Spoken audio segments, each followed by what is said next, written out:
السلام علیکم، آپ دیکھ رہے ہیں ٹاپ 10 نیوز پر۔ یہ نظر ڈالتے ہیں آج کی 10 بڑی خبروں پر۔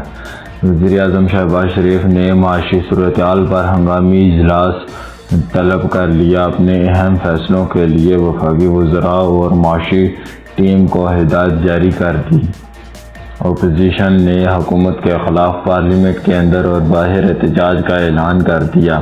مہنگائی اور پالیسیوں پر سخت تنقید، عوامی رابطہ مہم تیز۔ روپے دباؤ میں ڈالر کی قیمت میں ایک بار پھر اضافہ، ریکارڈ۔ ماہرین نے بیرونی ادائیگیوں کو بڑا چیلنج قرار دے دیا۔ پیٹرولیم مصنوعات کی نئی قیمتوں کا اعلان متوقع۔ سمری تیار، بجلی کے بلوں میں ریلیف کے لیے حکومتی سطح پر مشاورت جاری۔ خیبر پختونخوا میں سیکورٹی فورسز کی کارروائی، دہشت گردی کے خلاف دہشت گرد ہلاک، اسلحہ اور بھاری مواد برآمد، علاقے کو کلیئر قرار دینے لگا۔ کراچی میں ڈکیتی کے دوران مزاحمت پر شہری زخمی، پولیس نے ملزمان کو گرفتاری کے لیے خصوصی ٹیم تشکیل دے دی۔